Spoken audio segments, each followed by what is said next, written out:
Hey everyone, welcome back to another video. I did my best to try and make this as good a video as possible, as you can see from the start of the video. However, towards the end it does start to get a bit scrappy. This is purely because at the time we were trying to figure out what the problem was more than actually filming. So when I remembered to pick up the camera, we only got like very few clips. I apologise for that, but still, hope you enjoy the video. If you have any questions, drop them in a comment below.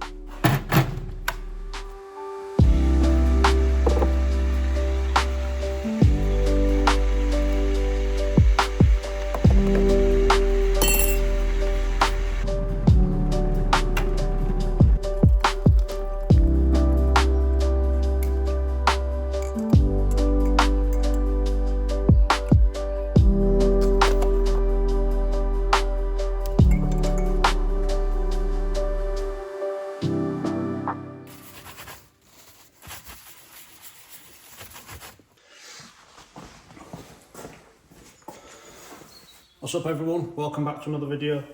If you remember in the last one, we were aligning the Laurel, getting all the alignment sorted. Don't know how to explain that in detail for you, because I'm pretty sure you know what an alignment is. But it's all straight now. However, we did find a problem after we shut off the cameras, which I'll show you now. So if we come round here, I'll try and take a look. I mean, we've got an MX-5 in the way, so it's going to be kind of difficult, but you can see the wheel is pretty much centered in the arch. Ride height is pretty much where I want it now, for now, because obviously I'm going to be running quite a big kit on it. But yeah, the wheel is more or less where it should be in the arch. If we go around this side, however, watching out for the tub underneath me with gunk in it, this one is sitting 10 to 15 mil further back. If you look, the gap at the front is much larger. We've measured the wheelbase from front wheel to back wheel, sorry, like, get me English right. And it is 15 mil different between the two sides. So this wheel is definitely sitting further back in the arch. So yeah, as you can see, I've got a bit of a problem with the way the rear wheels are sitting in the arches. We've done a bunch of measurements, like around the chassis and everything. The chassis is straight. We do think that the problem is more than likely in the actual rear subframe. So the job today, as much as I hate saying this, is to tear apart the rear end, get the rear subframe out, and inspect it, do a bunch of measurements to see what, if anything, has shifted. We think we might know where it is, because if you remember when I put in the adjustable arms, the reason why I replaced the traction rods on the rear with adjustable ones was because we found a bent one. Otherwise I probably would have just gone with the stock ones again. So we think the problem might be in that area, but it might not be just that, given that it's pushed the wheel back 15 mil. So yeah, there's a lot to dig into in this one, so let's get the music on and get started.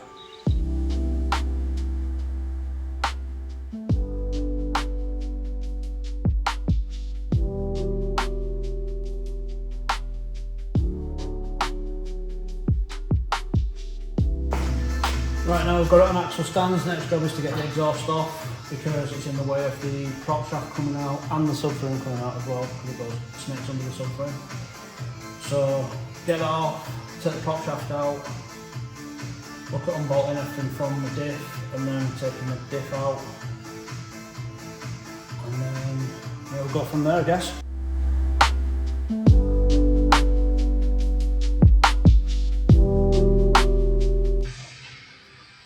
I guess the good news is that I'm having to do this on a lift now rather than on my back on the floor, which would have happened previously.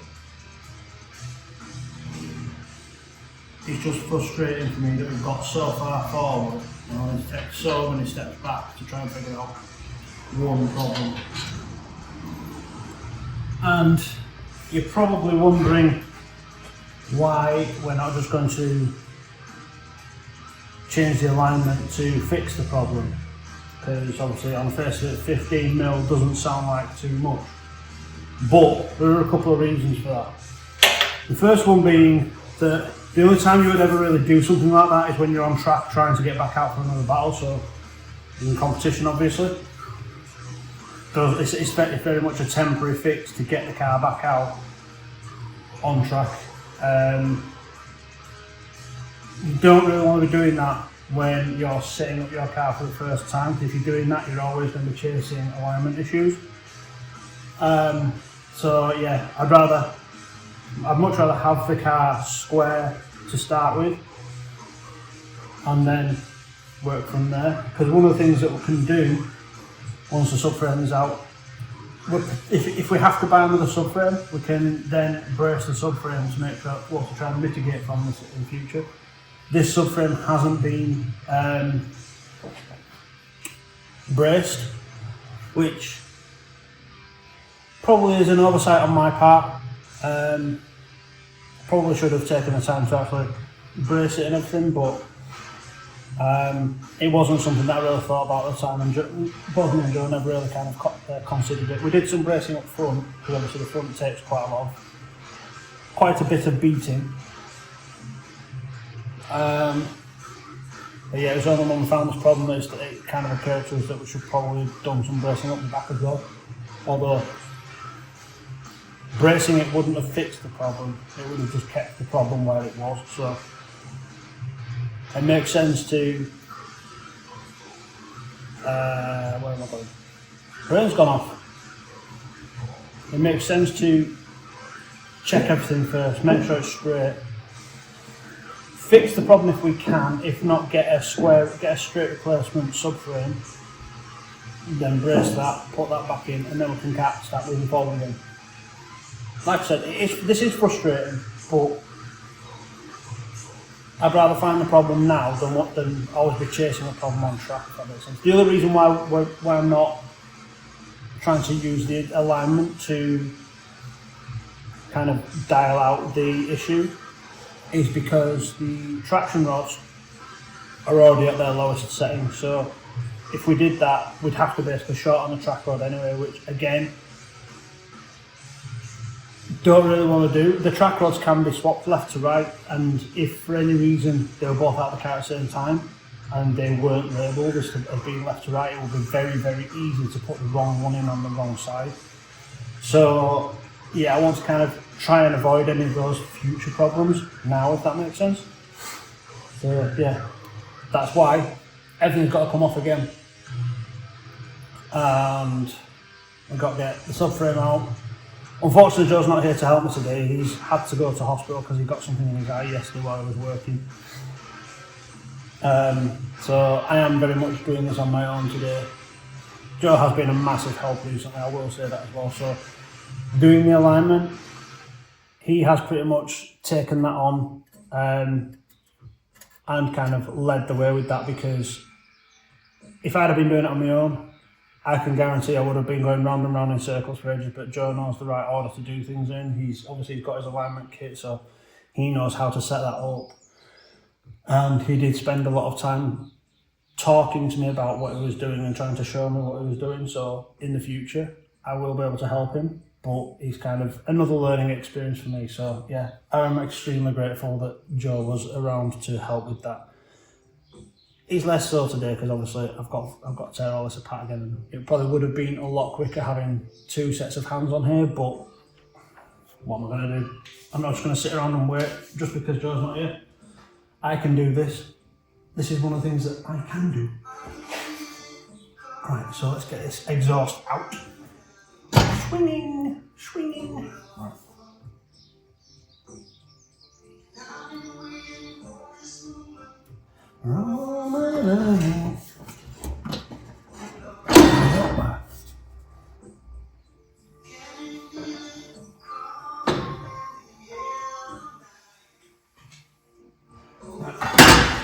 That is smash everything. That's it.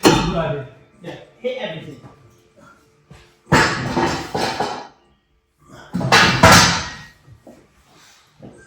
Right, undo those, pop that out. bolts, I believe. I don't believe I've got a 12 here somewhere. No, I don't. I've put it away. I'm stupid! No, not 12. 14. Unfortunately, I didn't set the camera recording at this point, but I've taken the bolts out of the prop shaft going into the diff now. I had to do a bit of back and forth to the gearbox to put it in gear to stop it from rotating, but now the next job is to remove the two bolts from the centre, well, the bolt and the nut from the centre door nut, and then the prop shaft should come out.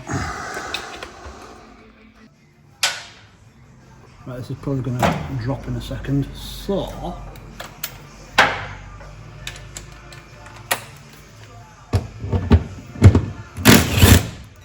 oh no, we're supported, good.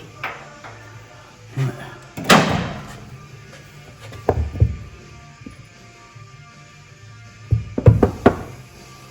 Right. There we go, so that ends out. Come on, you fucker. You can let go. And then, no. Right, drop that down a bit more.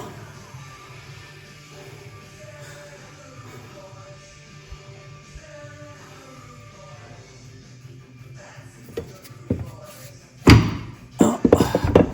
There we go. Right, let's bring that down. Big snake.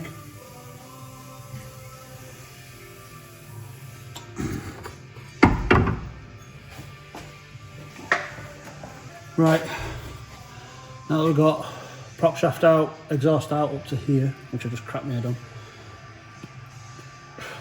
I think the next job is to undo the drive shafts from the diff and then drop that out and then start looking at the suspension arms. Might leave the lower arms on and just remove everything above that, because then it means I don't have to undo the anti-roll bar as well. We'll see though. Figure it out as I go.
Loose.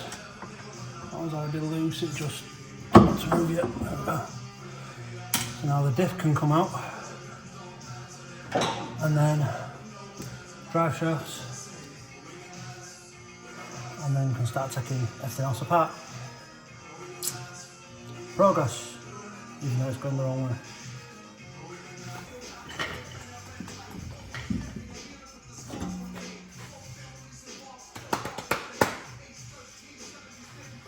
So now they're going to the drive shafts when they come out.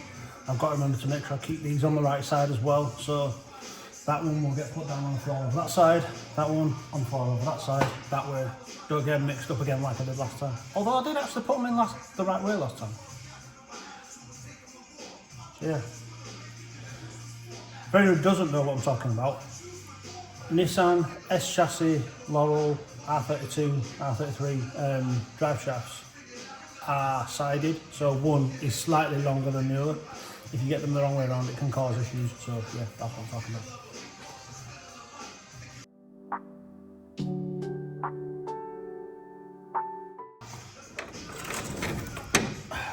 Right, so I've got got those 4 to do, then the diff will come out.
A bit of a catch up. Before lunch, I managed to get the drive shafts out on both sides. I've also managed to free the lower arms from the hubs, and I've disconnected the brake lines and the brake cables and pulled them through. So the next job is going to be to take the hubs off, which is possibly most of the weight on the subframe, and then I can look at starting to take the subframe out. So yeah, let's get on with it.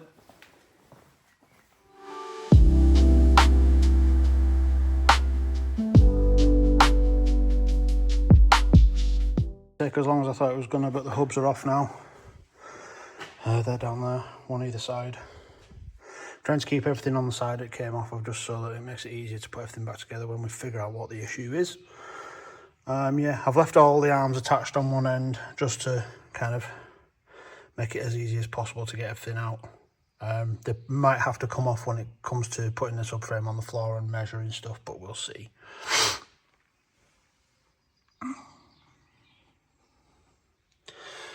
Next job is to start undoing the boomerang mounts, undoing the subframe mounts, and then seeing if we can get the subframe to come out. I will be using the transmission jack again. I'm not sure how I'm going to do it exactly, because yeah, depending on which end comes away first, it could be a bit of a nightmare, but we'll figure that one out. Right, I've got the subframe out now. As you can see, nothing there, everything there. And I've just done a quick measurement between this point here and this point here. And on this side, it's 23 centimetres. On that side, it's 24 centimetres. So I think we have already found the culprit for why the wheel is sitting further back on the driver's side, sorry. So I'm going to speak to Joe, because obviously, as I said at the start, he's not up here today. But I have a feeling I'm going to be searching for a new S13 subframe for the rear of the Laurel, which given my situation right now, is far from ideal. I'd rather not be spending money if I can help it. But we'll have to see what I can do. Yeah. Unfortunately, that was extremely difficult to measure in the car because, as you can imagine, there's not much clearance between the chassis and these 2 points. So trying to get a tape measure in there and see exactly what's going on was really difficult. So I think all this work has been worth it, taking everything apart. I'm just not happy that I've had to do it really, I should have probably done some measurements before I even sent this subframe off for powder coat, and probably should have done some bracing as well. It might be that we can straighten it up. Joe might have some ideas on how we can do that.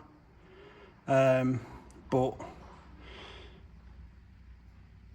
I guess we don't really know whether or not there's anything else that could be out of line, or if it's going to put any stress anywhere or anything like that.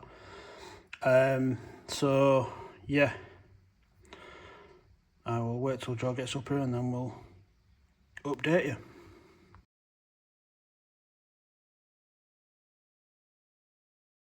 So when Joe came up to the workshop the next day, we sat down and started measuring everything up. He was a lot more accurate than I was the day before, clearly, because it turns out the subframe was perfectly straight. There was nothing out of place on there. So then we started looking at the arms and everything else, measuring them up, checking them against each other side to side, and everything turned out to be spot on. Nothing was out of place. We did a bunch of measurements as well, again on the actual chassis from front to back, so checking everything was square, checking that the mounting points for the subframe were square. So then we had to start looking at what the solution was going to be to correct this, because it was something that had clearly been there all along. I'd never noticed it for whatever reason, probably because I'd spent most of my time running 17-inch wheels on the car rather than 18-inch. I could have gone back down to 17-inch, but I wanted to use 18s because I have them. They fit over the brakes I've got a lot easier, and I think they'll just look a bit nicer. And my Sylvia also uses 18-inch wheels, so it makes sense to be able to have all 18-inch wheels so I can swap between the two. So that's when we started looking at what we were going to do next.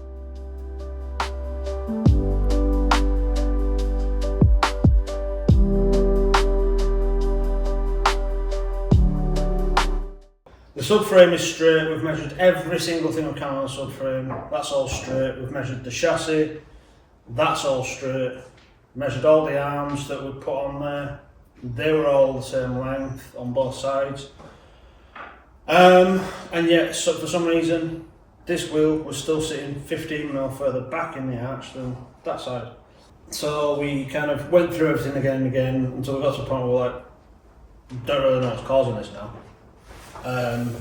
And then we did the thing that I said earlier on I didn't really want to do, and that was to shorten the track arm on this side.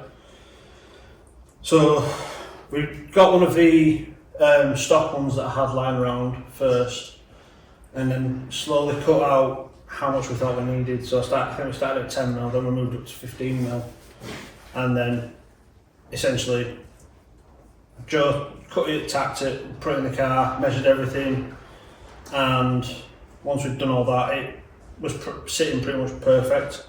There was a bunch of alignment things we had to do to get it to sit at the same ride height and everything again, because obviously messing around with the arm pulled everything out of alignment. And yeah, did that. It was working sweet. So then we got the adjustable arm cut. I think Joe cut 10mm off either end of that, which gave us about 5mm more than we actually needed in terms of shortening it. So we have more adjustment there. Put that on this side, and it's pretty much perfect now. Right, the wheelbase, both sides is within about 1mm of each other. The alignment, we do need to kind of finalise the rear end again. Just the toe. Yeah, just the toe more than anything. But we're going to do that once it goes back on the ramp to do like the exhaust and stuff later on, because the exhaust as you'll see in another video, needs quite a bit of work and some new parts for it. But before we can finish the exhaust, I actually need to do the rear bumper. So that's probably going to be the next job. Yeah, I think I've got everything. Yeah, it's gonna be the kit next, I think. Yeah, I think it is, isn't it? Because you need to do the bumper, the rear bumper, to finish your exhaust off. Yeah. And you can't do your side skirts until you've done your front bumper, really. No. Because your front bumper is going to affect the front wings. And that's a point, actually. I could probably refit the front wings and see how much yeah, it is to clear those. Because we need to look at whether they need work done. Yeah, because we were talking about basically cutting the arch and pulling it out just a little bit so that we can then welding it back together. Yeah. A bit more space. So that's probably something we'll do. If it needs it. I mean, these wheels fit so nicely now. Yeah. So. I am still a little bit worried about the front. I think that will still catch. But yeah. But what we might be able to do now is nothing too aggressive. Yeah. We're not going to have to completely rebuild. No, because there was a point where it was like, you might as well just buy some fiberglass ones. Yeah. But that might even still be an option when I get the money, but when I've got money again. But right now. Yeah, it'd be nice to get the metal ones going. Yeah. Even if we just have to roll them like mad. Yeah. Because that's a good look. Yeah. Especially because we haven't had to do anything on the back. Yeah. I am quite impressed with how we've managed to get these to fit and how good these wheels look on the car. They really do. Yeah. I didn't want to put them on the car because obviously these are my newest wheels and my nicest wheels, and I wanted to keep them and baby them a bit, but wheels are wheels, they're going to get used. So that's what they're for, isn't it? Yeah, and I can get replacements for these pretty easily from VIP Motorsport, so it's not like the end of the world. Yeah, I think that's pretty much everything for this video. Buy t-shirts. Yeah, buy some t-shirts. Got 2 for 20 on sale. I've got one there. That's on 2 for 20 at the moment. Grab one while you can. We're running out of those quite quickly, actually. There's also 4 other designs on 2 for 20, so make sure you grab some of those. We've got 2 for 25 on left chest print tees. They're quite a simple look. And also all stickers are currently £1 because I'm trying to clear out the old stock of stickers so I can bring in some new cool designs. Link in the description. It's always in the description. Link is always in the description, so yeah, click that link, go buy some stuff. Give us a like. I forgot what I was going to say then. Give us a like. If you don't like it, then give us a thumbs down. At least it gives us give me. Yeah, if you don't like it, just comment. That works too. Yeah. Well, I was going to say write comment as well because obviously it will be good to hear what people think of the videos and stuff like that. So yeah, give us a like, give us a comment. If you want to give us a subscribe, cool. If not, it's up to you. But yeah, see you in the next video. Peace out, bitch. That was it, not me.